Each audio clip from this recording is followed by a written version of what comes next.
Ang kwento ni Tomby.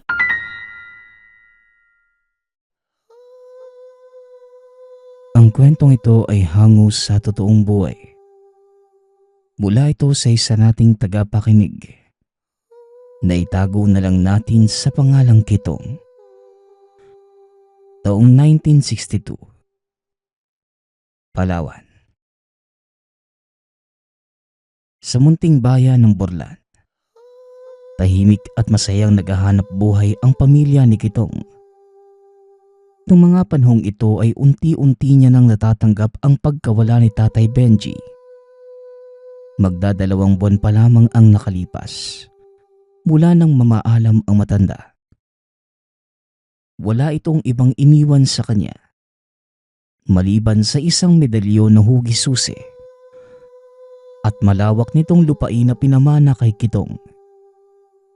Sa 10 nitong anak, tanging ang binata lamang ang nanatili sa poder kahit na may sarili na itong pamilya. Hindi man lamang lumabas sa pag-iisip ng anak na iwan ang ama. Ipinamana rin ng matanda kay Kitong ang lahat ng pag-aari. Isang araw bago ito malagutan ng hininga. Malakas na antingero ang Tatay Benji noong kabataan. Marami-raming mga nilalang ang pinahirapan at binawian ito ng buhay. Kakibat ang madalas nitong may kaaway dahil mabilis uminit ang ulo. Lalo na kapag alam nitong nasa panig ng kaliwa ang kinakausap. Ang bahay ni Kitong ay nasa gitnang bahagi ng baryo. Kasama ang may bahay na si Rofa, maging ang 2 anak na si Bonjo at Kulas. Ang hanap buhay naman nila ay pagsasaka. Medyo may kalayuan man ang lupaing naiwan ng Tatay Benji. Wala namang magagawa si Kitong kundi ang tumungo sa lupain. Gayong dito nakasalalay ang makakain ng buong pamilya. Tanging pagsasaka lamang lang din ang alam na hanap buhay ni Kitong. Minsan maaga ito kung umalis sa tahanan upang mananggot ng nyog. Ang panunuba ang pangunahin nilang pinagkakakitaan. Dito rin kumukuha si Kitong ng pambaon ng mga anak. Hanggang sa isang hapon, araw ng Biyernes, medyo maulan ang panahong yun. Minabuting dumaan ni Kitong sa tabi ng ilog upang mas madaling makarating sa paaralan. Tuwing hapon bago ito umuwi, sinasadya muna nito ang dumaan sa paaralan upang sunduin ang mga anak. Isang bukid din ang pagitan ng tahanan at ng paaralan. Kasalukuyan namang binabagtas ni Kitong ang tabing ilog. Ngunit habang nasa daan, bigla itong natigilan nang bumuhos ang malakas na ulan. Kaagad naman siyang sumilong sa isang malaking puno. Ayon kay Kitong, meron itong makakapal na dahon. Subalit hindi niya mawari kung anong klaseng puno ang nasilungan. Nakakapagtakang walang tumutulo kahit nakapirasong tubig ulan.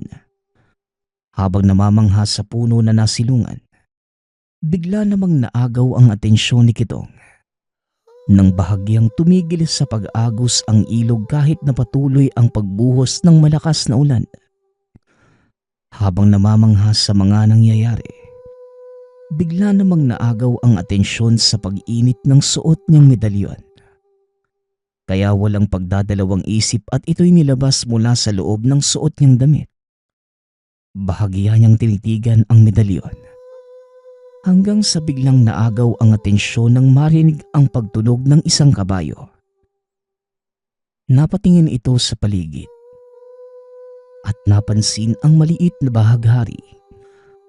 Ngunit mas nagulantang ito nang mapansin ang isang tikbalang. Ilang minuto ding nakatitig si Kitong sa nilalang.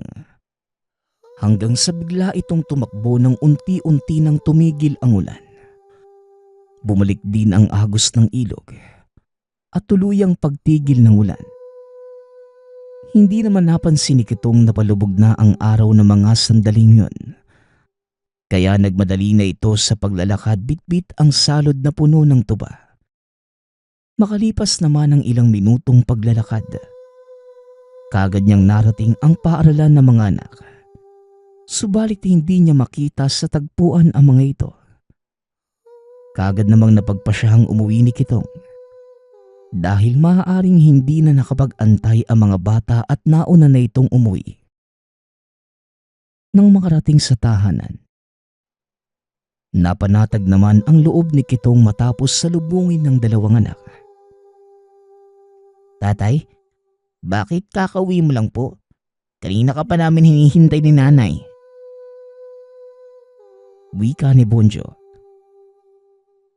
Pasensya ka na anak ah. Inabutan ako ng ulan sa daan eh. Umuulan ba sa bukid? Pero, sige na. Punasan mo na muna ng tuyong damit niyang ulo mo. Tsaka mo asikasuhin ng mga tuba. Oo mahal, malakas yung ulan sa bukid eh. Sa ilog na nga ako dumaan para mas mapadali yung pag-uwi ko.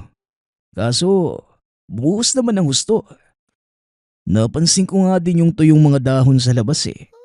Hindi ba umulan dito? Hindi mahal. Buong araw ngang mainit eh. Tugon ng asawa. Labis naman ang pagtataka ni Kitong. Dahil sa lakas ng ulan na sumalubong sa daan, bakit hindi ito umabot hanggang baryo? Muli ding nanumbalik kay Kitong ang mga nakita sa ilog at pag-iisip na marahil may kinalaman dito ang nakitang tikbalang. Hindi niya na rin ito binahagi kay Rofa sa kadahilan ng ayaw niya itong mag-alala. Mabilis din itong linis ang dalang tuba nang magawa itong mapasa ng mag-ina sa bayan upang maibenta. Matapos kumain ng hapunan, kagad na pumasok sa silid si Kitong upang magpahinga. Sa kanyang pagtulog, ang pagbisita naman ni Tatay Benji sa panaginip. Nagpakita ito sa isang batis. Habang suot ang isang makapal na baluti, may hawak din itong espada at medalyon na tulad sa binigay nito kay Kitong. Anak, makinig ka sa akin. Mag-ingat ka sa mga taong nakakasalamuha mo. Naway magawa mong makontrol ang iyong emosyon. Huwag mo na akong alalahanin dahil masaya na akong naninilbihan sa amang may likha. Wika ni Tatay Benji. Matapos masambit ang mga katagang yun, mas minabuti nitong sabihin kay Kitong ang 5 buhay na salita na siyang susi rin upang manumbalik ang dating lakas ng medalyon. Dagdag pa ni Tatay Benji, tuwing unang Biyernes ng bawat buwan lamang ito maaaring sambitin at iihip sa medalyon. Kinabukasan, katulad ng nakagawian, maaga pa lamang ay nagising na si Kitong upang pumunta sa bukid. Mag-aalas 5 pa lamang ng umaga, ngunit tapos na sa pagkakape itong si Kitong. Kagad na niyang inihanda ang sanggot at salod bago umalis ng tahanan. Habang nasa daan, pansin ni Kitong ang iilang mga taong may bitbit na sako. Hindi naman bababa sa 5 ang bilang ng mga ito. Ngunit ang nakakaagaw ng atensyon, ang sako nitong daladala na may tumutulong dugo. Kitang-kita din ang humpak nitong muka. Nakapaalamang kong maglakad at napakabaho ng mga amoy. Noong una, inisip ni Kitong na marahil may patay lamang na hayop na nasa malapit. Subalit, nakumpirma niyang nanggagaling ang amoy sa mga taong nakasalubong. Dahil lalong naging mabaho ang amoy nito, palapit sa kinatatayuan. Ramdam din ni Kitong ang muling pag-init ng suot niyang medalyon. Ngunit nagtataka ito. Tila bakit hindi siya nakikita ng mga taong nakakasalubong. Halos tumagal din ng ilang minuto bago siya tuluyang nakalayo sa mga ito. Pagkarating naman sa bukid, kagad na inakyat ni Kitong ang unang niyog. Labis ang gaan ng katawan ni Kitong, kaya hindi na ito nagpahinga at patuloy lang sa pagtatrabaho. Noong una, inisip ni Kitong na marahil maganda lamang ang tiyempo ng katawan, subalit matapos sanggutin ang lahat ng nyog, hindi pa din ito nakakaramdam ng pagod at biglang naalala ang suot na medalyon. Buong hapon na nagtrabaho si Kitong sa bukid. Halos ubusin na niya ang sanga ng mga puno dahil sa plano niyang pag-uuling. Pagkarating naman ng 3:00, sinimulan ng tahaki ni Kitong ang daan pauwi. Sa pagkakataong yon, sinadya niyang dumaan sa paanan ng bundok dahil mataas pa naman ang sikat ng araw. Habang binabagtas ang daan, bigla naman niyang nasipat ang grupo ng mga kalalakihan na pasalubong sa daan. May dala ang mga itong itak at flashlight na debaterya. Mahahalata sa mga mukha nito ang pagod at pagmamadali. Hindi naman nagtagal at kagad niya itong nakilala. "Oh, Paring Marsing, saan ang punta ninyo?" Tanong ni Kitong. "Pare, kahapon pang nawawala ang anak ko. Ganon din sina Marbel at Rene. Yung dalawang anak ni Paring Rodel. Sabi-sabi sa bayan. Merong nakakita na sumama yung mga bata sa isang matanda. Hindi naman to pinagdudahan ng mga tao dahil kusang sumama yung mga bata eh. May nakapagsabi sa amin na dito ang direksyon ng huli itong nakita." Tugon ni Marsing. Ganun ba? Sige pare, buuna na din ako ha.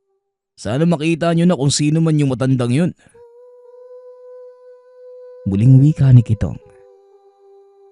Nagmadali na din itong maglakad matapos malaman ang mga nangyari. Dahil ang mga batang hinahanap ng mga ito, kamag-aral ng anak. Makalipas ang halos 5 minutong paglalakad, narating naman ni Kitong ang tahanan. Masaya itong sinalubong ng mag-ina. "Bonjo, Kulas, hali nga kayo. Alam nyo ba na may mga nawawalang bata dito?" Wika ni Kitong. "Oo nga pala mahal. Galing dito yung tatay ni Maribel at Rene. Kahapon pa daw nawawala yung mga yun eh." Tugon ni Rofa. "Kaya nga eh, nasa lubong ko yung mga yun eh. Kasama yung iilang mga tanod. Mga anak ha, baka may alam kayo dito." Muling wika ni Kitong. "Kasabay pa naming lumabas ng eskwelahan si Reneta eh. Bale, 5 kaming naghihintay ng sundo kahapon. Tapos dumating yung matanda na lola nila." Paano mo naman nasabing lola nila yun? Kilala mo ba kung sino yung lola ni Rene?" "Hindi tay. Mabilis silang sumama at kumapit sa kamay ng matanda. Kaya sa pagkakaalam ko, lola nila yun. Tapos yung anak din ni Mang Marsing, nakisabay kasi magdidilim na. Niyaya pa nga kaming sumama sa kanila kaso nakita na ni Bonjo si nanay na papalapit eh. Kaya hindi na nagpumilit yung matanda at umalis din kagad." Tugon ni Kulas. Labis naman ang pasasalamat ni Kitong sa Diyos. Subalit hindi maalis ang pag-aalala dahil nasa paligid lamang ang panganib. Matapos ang talakayan, pumasok naman ang buong pamilya sa loob ng tahanan. Naghanda na si Rofa sa hapag upang makakain na ng hapunan. Bumalik na rin sa normal ang lahat at tila kinalimutan na ang mga nangyari. Habang abala namang kumakain si Kitong, ramdam nito ang unti-unting pag-init ng medalyon. At sa pagkakataong ito, sinimulan niya ng makiramdam. Maya-maya pa, bigla namang tumunog ang kukok mula sa puno ng kawayan. Ito ay isang uri ng ibon na may kulay pulang mata. Kulay pula din ang iilang balahibo nito na may halong itim. Mukha itong lawing ngunit pag-aalaga ito ng aswang. Pero hindi ito pinansin ni Kitong. Hanggang sa naging 3 ang ibon na paikot-ikot sa tahanan. Makalipas ang halos 10 minuto, bigla naman itong tumigil sa paghuni. Sa kasalukuyang gabi, habang nakahiga, bigla naman siyang kinausap ni Rofa. Mahal, kinakabahan ako sa mga nagaganap ngayon. Maririn yata yung tiyempo ng pagbubuntis ko. Magdadalawang buwan na itong dinadala ko. Kailangan ko na ring sabihin sa'yo. Maaaring magparamdam ang mga demonyong yun. Anumang oras mula ngayon. Wika ni Rofa. Natutuwa ako mahal sa mga binahagi mo. Huwag kang mag-alala. Hindi ko hahayaang may mangyaring masama sa inyo. Tugon ni Kitong. Sa paglalim pa ng gabi, wala namang nagparamdam subalit lumabas si Kitong upang magpahangin. Kahit papano, may alam din naman si Kitong sa mga pangontra. Kaya matapos niyang paikutan ang buong tahanan, mabilis niyang kinuha ang sanggot bago lumabas ng tahanan. Ginawa nitong mag-ikot-ikot sa baryo sa hindi malamang dahilan. Mas minabuti niya pang ilabas ang suot na medalyon upang maging handa sa kung anuman ang maaaring mangyari na hindi inaasahan. Masyado ding napasarap ang paglalakad ni Kitong hanggang sa narating nito ang dulong bahagi ng baryo kung saan malapit sa lupain na iniwan ni Tatay Benji. Tanging buwan lamang din ang nagsisilbing liwanag sa daan niya. Bigla naman itong natigilan matapos makaramdam ng pag-init sa paligid. Bigla ding bumaho ang ihip ng hangin. Nagsitayuan din ang balahibo ni Kitong nang mapansin ang sabay-sabay na pagtuwad ng iilang mga tao sa gilid ng palayan. Kitang-kita ito ni Kitong dahil maliwanag ang sikat ng buwan ng oras na yon. Panay din sa pagsubo ng lupa ang mga nilalang. Kung lantakan nila ito ay tila gutom na gutom. Makikintab ang buong katawan ng mga ito na tila naligo sa langis. Wala itong mga saplot at nakatayo ang mga buhok. Ilang saglit pa, bigla itong tumitig sa buwan. Kaya kitang-kita ni Kitong ang pagmumukha ng mga nilalang. Muling nanumbalik sa alaala ang mukha ng mga lalaking nasa lubong ng madaling araw. Ilang saglit pa, kapansin-pansin ang paglapit ng isang patpating matanda. May dala itong sako habang dahan-dahang pumupunta sa harap ng mga nilalang. Sa patuloy na pagmamasid ni Kitong, kitang-kita nito kung papaanong kunin ng matanda ang laman ng sako. May laman itong ulo ng bata. Hindi naman ganong kalayo ang kinaroroonan ni Kitong. Kaya kitang-kita niya ang mukha ng kamag-aral ni Kulas na si Rene.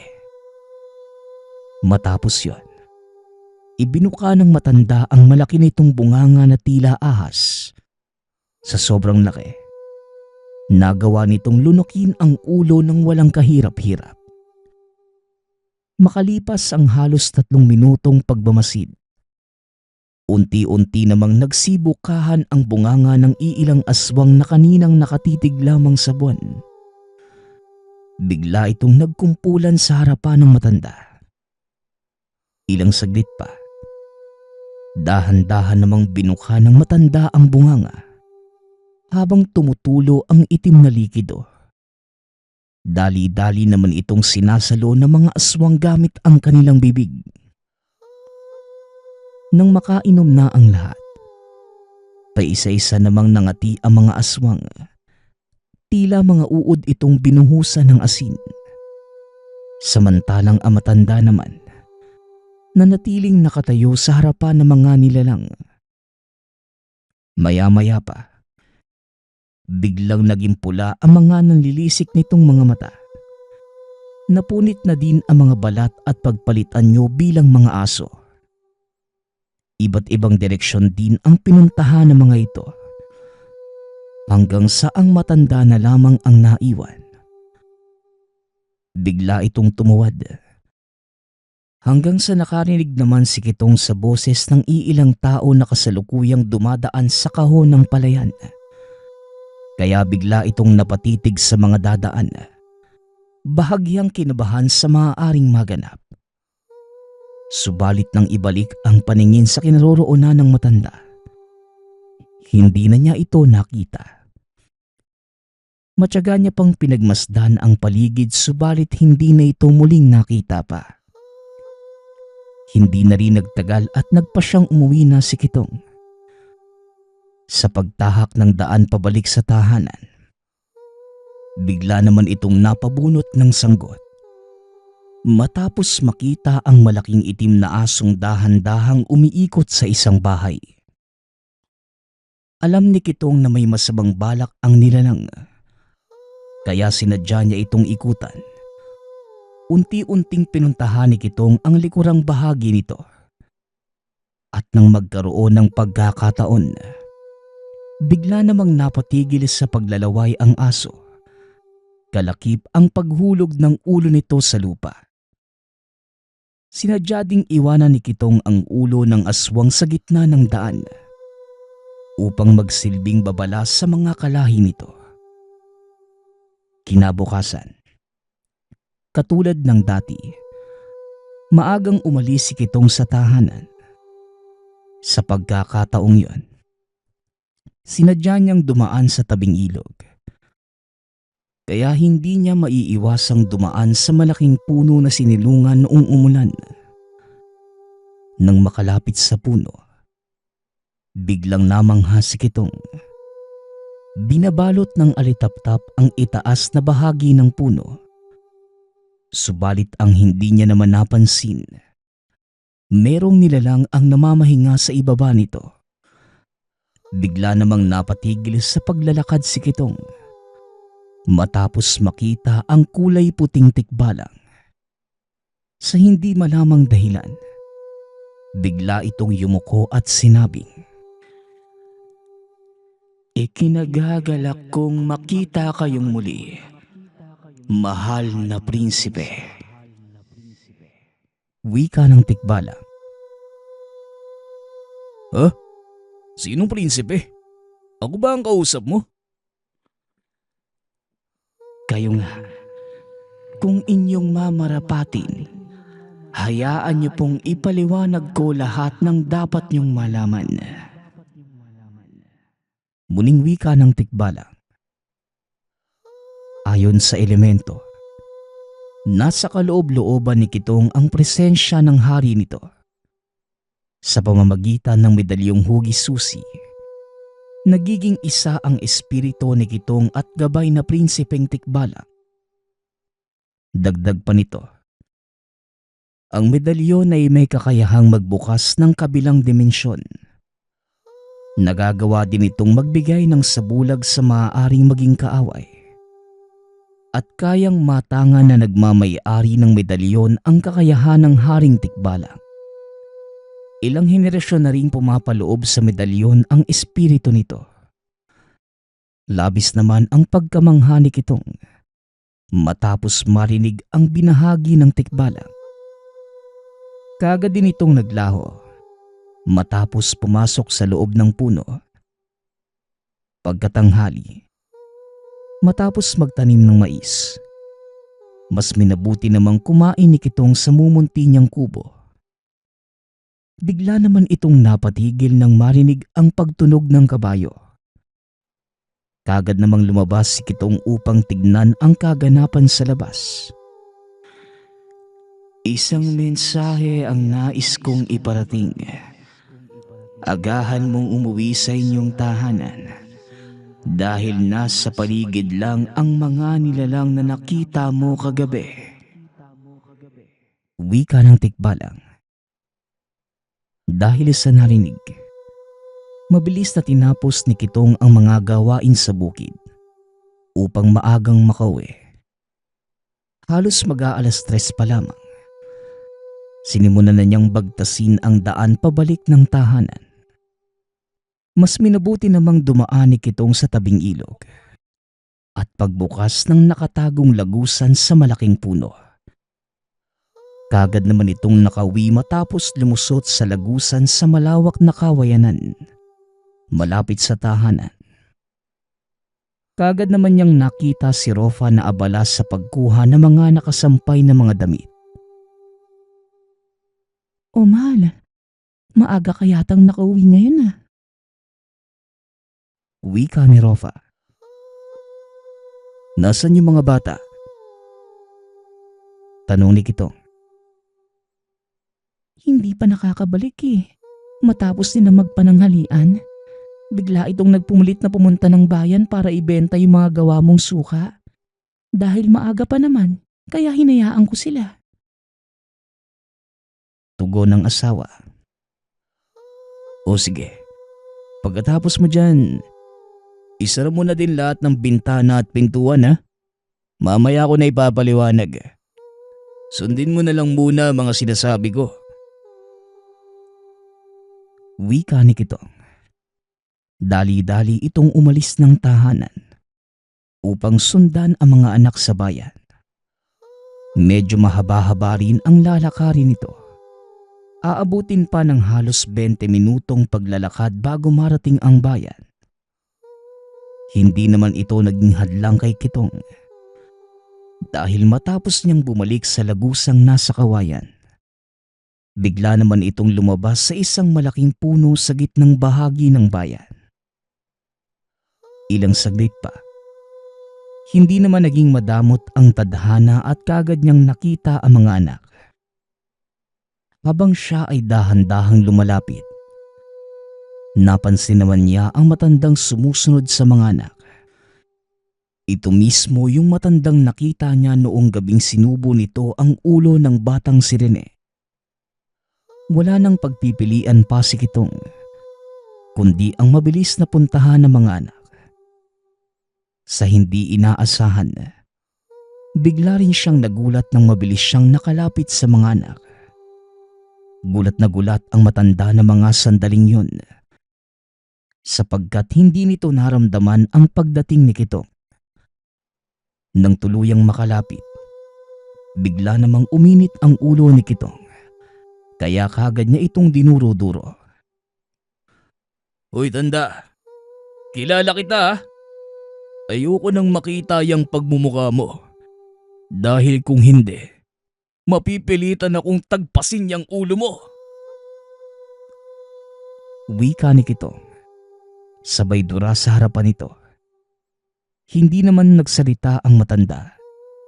Subalit kitang-kita ang galit nito dahil sa pambabastos na ginawa ni Kitong. Tirik pa man ang araw, ngunit kitang-kita ng mag-ama ang pagtaasan ng buhok nito. Dali-dali naman silang lumayo upang umiwas sa gulo.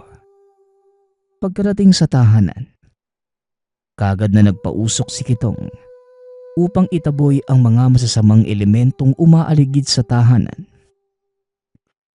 Sa paglubog ng araw, matapos maghapunan ay sinadya niya namang hasain ang sangkot. Pagpatak ng saktong alas 8, rinig na ang pag-alulungan ng mga aso. Panatag naman si Kitong na hindi makakapasok ang mga nilalang sa bakuran dahil puno ng makabuhay ang bawat bakod.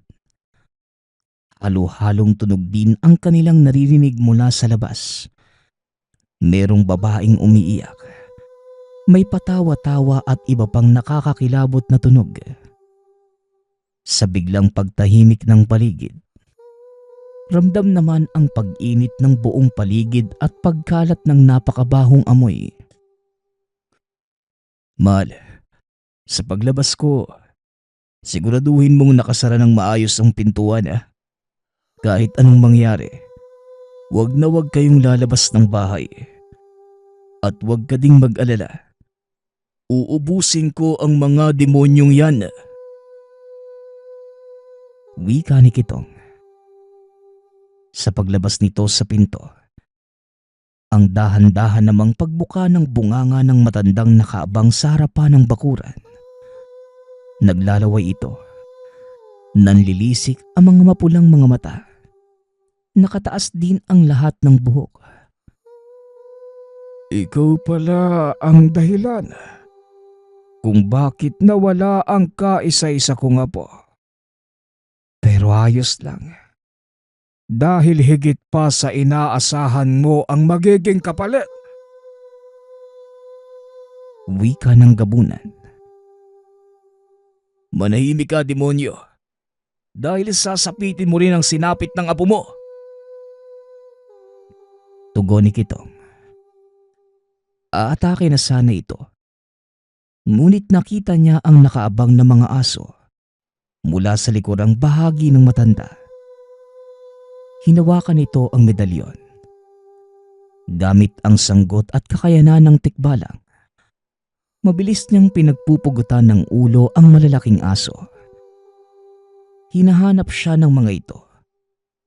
Ginawa pa ng mga nilalang na gamitin ang pangamoy. Subalit wala itong makuhang bakas ni Kitong. Nagsipulasan din ang mga ito.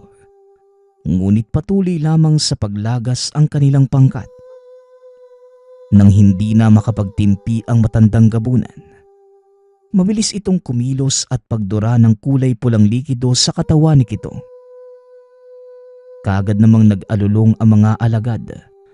Sabay-sabay na humarap kay Kitong. Hindi niya napansin ang pag-atake ng asong nasa likod. Kaya nagawa siya nitong makagat. Noong una, wala itong epekto kay Kitong. Tila kumakagat lamang sa goma ang mga aso. Subalit sa dami ng mga yon, unti-unti nang nagkakagalos ang buo niyang katawan. Tuloy-tuloy din sa pagkalmot ang mga gabunan. Ramdam ni Kitong ang hapdi sa tuwing dumadampi ang mahaba nitong kuko sa kanyang balat. Napapagod na ito. Subalit nabuhayan naman ito ng loob. Matapos maramdaman ang pagyanig ng lupa. Nagtalsika naman ang mga nilalang. Dahil sa lakas ng pagkakasipa ng kasamahang tikbalang ni Kitong. Naging maaksyon ng kaganapan. Hanggang sa itinutok ni Kitong ang atensyon sa matandang gabunan. Sinugod niya ito. Subalit mabilis na nakaiwas ang aswang. Hanggang sa napagpasyahang bulungan ni Kitong ang medalyon. Nagtaka naman ang gabunan dahil hindi niya makita si Kitong. Tatakbo na sana ito palayo. Subalit bigla itong natigilan matapos mahulog ang bituka. Ngayon, demonyo, tatapusin ko na ang kasamaan mo. Masyado ng madaming tao ang pinerbisyo nyo. Panahon na para magkita kayo ng kinikilala mong Diyos. Wika ni Kitong. Kagad naman itong pinugutan ng ulo. Samantalang ang mga kasamahan nitong aso na may pinsala, inipon ng mga tikbalang sa iisang lugar. Sabay-sabay na inuhulog sa isang malalim na butas. Huwag na kayong mag-alala. Hindi na muli pang manggagambala ang mga yan. Dahil nakahanda na ang apoy pagkarating nito sa ibaba. Wika ng tikbalang. Labis naman ang pasasalamat ni Kitong sa naging kasanggang tikbalang. Hindi din yon ang naging huli nilang pagkikita. Patuloy itong umalalay kay Kitong, lalo na kapag mag-isang nagtatrabaho sa bukid. Ngunit sa kasamaang palad, na maalam na si Kitong sa edad na 78, bigla na lamang itong hindi nagising. Nakakapagtaka ding nawala sa leeg nito ang medalyon. Ngunit ayon sa asawa nito, halos gabi-gabi itong nagpapakita sa panaginip. Masaya ito kasama ang mga kaibigang tikbala. Dahil ito ang may hawak sa medalyong susi. Kaya si Kitong din ang kasalukuyang namuno. sa nasasakupan nito. Nagpapasalamat nga pala ako sa nagpadala ng ating kwento. Naway nagustuhan niyo ang inyong napakinggan. Nagpapasalamat din ako sa lahat ng patuloy na nakikinig At sumusuporta sa ating channel. Naway patuloy niyong suportahan at pakinggan ang ating mga kwento. Hanggang sa muling pakikinig. Paalam.